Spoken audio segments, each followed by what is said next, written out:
Niko chigosori chi secondary chigendete as chinsema na soko mnyongana litukulia lero as gosemi bunge ya Kitutu Church North county ya Kisii nigo chigosori chanya kwa chigosori wa ase egeti kia Nyasore ase timu ya Nyasore namo igo timu ya Nyakome chichanya ragwa chigo suka mutu go chikumbira na ase chigosori chire mutu majo muligere chigosori chichie chisukuru na nito chikogendera ko bato go chirigere na gokoretera ase chinjira kwa gogendera na chigendete gokira.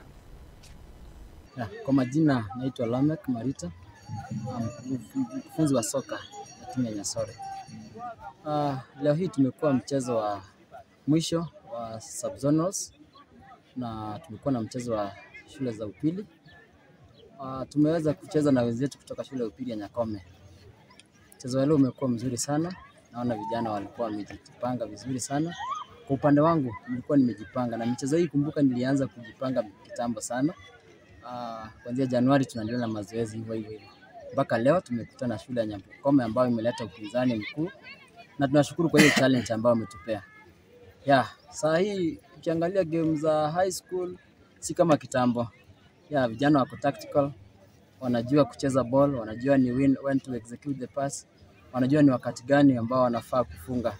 Na tunashukuru vijana wangu kwa vile wamejitahidi na kupata ushindi wa 1-0. Sasa mleta mimi so mwalimu wa school ya Nyakome Friends Secondary School, coach ya football boys. Ndio atende cheza ile subzonals as school ya Nyasore Secondary School grounds. Ikinda tebe na rara mchezo mbiorenge boys ndetoma mbate basanyara and it was a good play, especially the boys soccer finals that is between Nyakome Friends and Nyasore Secondary School.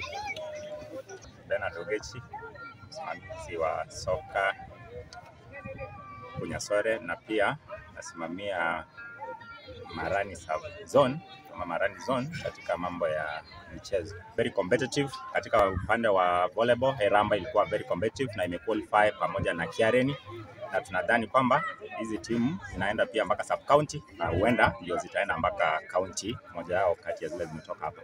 Tunaombea timu zote na tunajua zinaenda kufanya vizuri. Sasa mambo ya discipline, shule zote zimekuwa na nidhamu ya hali ya juu.